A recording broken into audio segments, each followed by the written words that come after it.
Bonjour les amis. Dans une capsule précédente, nous avons parlé de l'importance du rôle des parents face à l'éducation des enfants. Les enfants, c'est sûr, vont vouloir imiter davantage les parents, vont vouloir faire comme eux. Ils vont développer avec eux des habitudes, ils vont développer avec eux des façons de faire qui vont caractériser un peu plus tard leur avenir. Mais il y a aussi l'importance que l'on doit accorder aux enfants. Et dans l'Évangile de l'an 2000, on a un chapitre qui est consacré à Jésus et on disait de lui qu'il était soumis à ses parents. Alors, je vais vous lire ce texte, puis je vais revenir tout à l'heure pour m'adresser davantage aux enfants maintenant. On a parlé aux parents un peu plus tôt. Maintenant, j'aimerais que nos enfants puissent comprendre aussi ce message. Il leur était soumis. Tout de suite, après la fête de Pâques, mes parents et moi, nous prîmes le chemin de Nazareth. L'Évangile vous dit seulement 2 petites phrases sur ce que fut ma vie à Nazareth. Mais ces 2 phrases sont intimement liées. Après, ils revinrent à Nazareth et il leur était soumis. Vous trouvez. Et Jésus progressait en sagesse, en taille et en grâce devant Dieu et devant les hommes, nous rapporte Luc.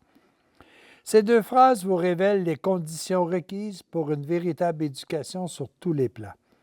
La première phrase vous dit que je me suis fait disciple de mes parents et la seconde vous dit qu'ils ont été pour moi de vrais maîtres, à la fois sur le plan spirituel et matériel.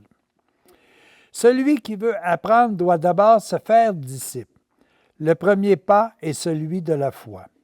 En classe, l'élève qui ne croit pas à ce que dit le professeur et qui, sur sa feuille d'examen, se risque à mettre autre chose que ce que le professeur a enseigné, s'en va à un échec certain.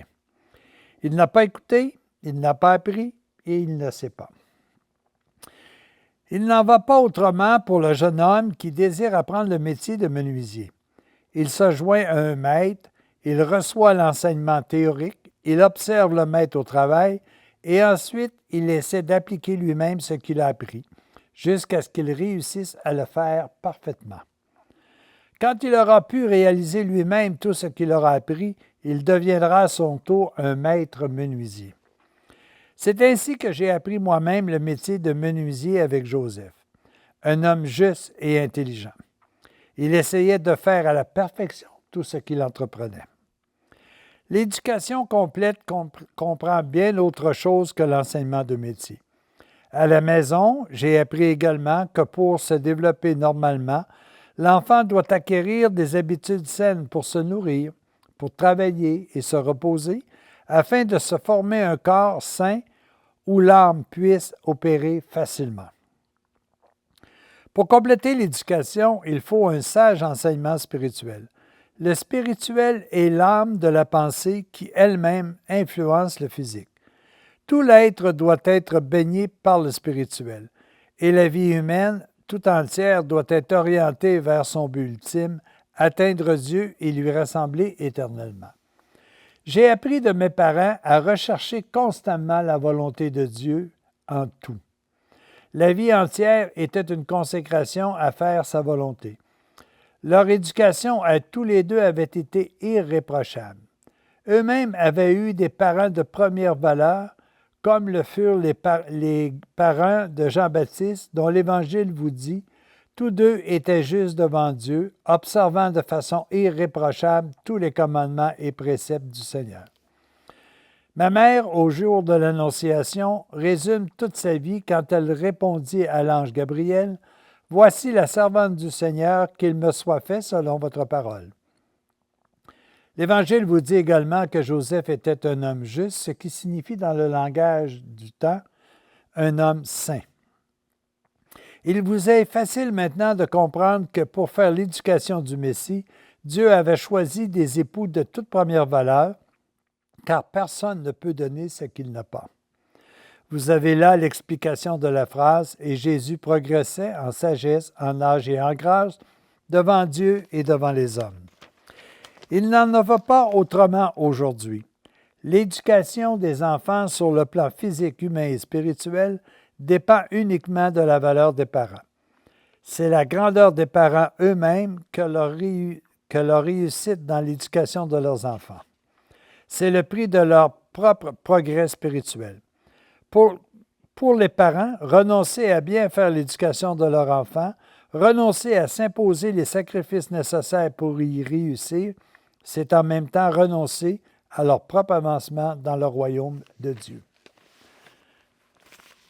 Très important. Bien souvent, on s'en rend compte très tard dans notre vie, l'importance que l'on a de donner à nos enfants une saine éducation, autant sur le plan physique que matériel que spirituel. Mais à l'inverse aussi, il est important pour les enfants de comprendre que pendant une période de leur vie, ils sont en apprentissage. Ils sont là pour apprendre à bien se nourrir, pour apprendre la valeur des choses, la valeur de ce qu'ils ont, la valeur de ce qui leur a été prêté par Dieu, par ses parents, pour pouvoir continuer sainement leur progression physique, matérielle et spirituelle.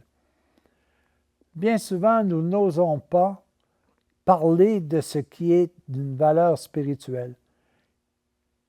Souvent, nos enfants apprennent ailleurs ce que c'est que d'aimer. Souvent, nos enfants ne parlent pas des valeurs de la vie parce que chez eux, ils n'entendent pas cette façon de faire. L'enfant doit aussi progresser par lui-même. Il doit progresser par des saines habitudes alimentaires. Il doit progresser par des comportements qui sont respectueux de tout ce qui l'entoure. Il doit travailler aussi. N'oubliez jamais que aller à l'école, étudier, est aussi un travail qui est adapté aux enfants. Comme le père doit travailler, comme la mère doit travailler pour amener de l'argent à la maison, pour pouvoir nourrir, pour pouvoir comprendre, pour pouvoir édifier ceux et celles qui l'entourent. L'enfant doit aussi travailler. Et l'étude est un travail. C'est nécessaire. C'est là qu'ils apprennent la responsabilité du travail. Alors, je m'adresse à vous tout particulièrement, les enfants, pour que vous puissiez développer ces aspects. Mais n'hésitez pas surtout à prendre des livres saints où il y a possibilité pour vous d'apprendre des exemples de ceux et celles qui vous entourent, de développer chez vous des éléments qui vont vous permettre de grandir à l'intérieur. Ce n'est pas un jeu, la vie. La vie, c'est une immense période d'école. C'est une école de vie où nous devons apprendre un jour que lorsque nous quitterons le corps que nous avons, nous entrerons dans une autre école et que nous devons être préparés à bien y participer, à bien y faire face.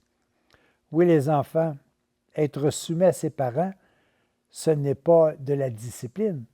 Être soumis à ses parents, c'est de regarder et de faire ce qui est beau, bon, juste et louable, afin qu'un jour vous puissiez devenir, comme eux, je l'espère, de véritables fils et filles de Dieu. Merci. Bonne journée les enfants.